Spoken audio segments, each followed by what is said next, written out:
ಬೀದರ್ ಜಿಲ್ಲೆಯ ಬಸವ ಕಲ್ಯಾಣದಲ್ಲಿ ನಗರದ ಶಾಂತಿನಿಕೇತನ ಹಿರಿಯ ಪ್ರಾಥಮಿಕ ಶಾಲೆಯಲ್ಲಿ ದೈಹಿಕ ಹಾಗೂ ಮಾನಸಿಕ ಸದೃಢತೆಗಾಗಿ ಕರ್ನಾಟಕ ಸರ್ಕಾರವು ಶಾಲಾ ಮಕ್ಕಳಿಗೆ ಕೆನೆಭರಿತ ಹಾಲಿನೊಂದಿಗೆ ಸಾಯಿ ಶ್ಯೂರ್ ರಾಗಿ ಹೆಲ್ತ್ ಮಿಕ್ಸ್ ಮಾಡಿ ವಾರದಲ್ಲಿ 3 ದಿವಸ ಮಕ್ಕಳಿಗೆ ವಿತರಿಸುವ ವಿನೂತನ ಕಾರ್ಯಕ್ರಮದ ತಾಲೂಕು ಮಟ್ಟದ ಉದ್ಘಾಟನಾ ಕಾರ್ಯಕ್ರಮ ಜರುಗಿತು.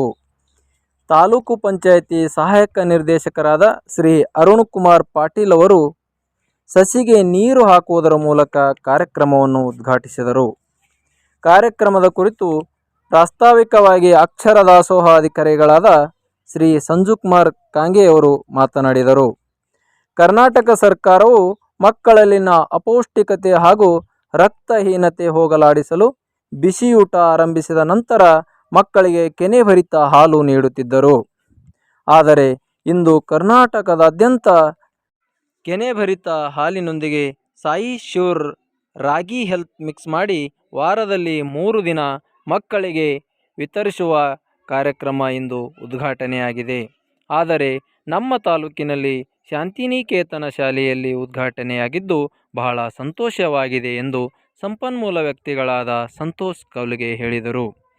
ಕೆನೆಭರಿತ ಹಾಲಿನೊಂದಿಗೆ ಸಾಯಿ ಶ್ಯೂರ್ ರಾಗಿ ಹೆಲ್ತ್ ಮಿಕ್ಸ್ ಮಾಡಿ ಕುಡಿಯುವುದರಿಂದ ಆಗುವ ಲಾಭಗಳ ಬಗ್ಗೆ ಸಂಪನ್ಮೂಲ ವ್ಯಕ್ತಿಗಳಾದ ನಾಗರಾಜ್ ಹಾವಣ್ಣ ತಿಳಿಸಿದರು. ಶಾಂತಿನಿಕೇತನ ಶಾಲೆಯ ಮುಖ್ಯ ಗುರುಗಳಾದ ಶಿವರಾಜ್ ಖೇಲೆಯವರು ಕೂಡ ಕಾರ್ಯಕ್ರಮದ ಕುರಿತು ಮಾತನಾಡಿದರು. ಮಕ್ಕಳಿಗೆ ಕೆನೆಭರಿತ ಹಾಲಿನೊಂದಿಗೆ ಸಾಯಿ ಶ್ಯೂರ್ ರಾಗಿ ಹೆಲ್ತ್ ಮಿಕ್ಸ್ ಮಾಡಿ ನೀಡಿದಾಗ ಮಕ್ಕಳು ಅದನ್ನು ಕುಡಿದು ಬಹಳ ಸಂತೋಷಪಟ್ಟರು.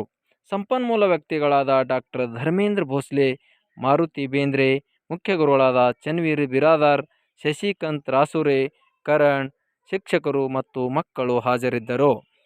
ಕಾರ್ಯಕ್ರಮದ ನಿರೂಪಣೆಯನ್ನು ಸಂಪನ್ಮೂಲ ವ್ಯಕ್ತಿಯಾದ ಗಿರಿಧರ್ ಧಾನೂರೆ ಹಾಗೂ ವಂದನಾರ್ಪಣೆಯನ್ನು MD ನಾಸೀರ್ ಪಟೇಲ್ ನಡೆಸಿಕೊಟ್ಟರು.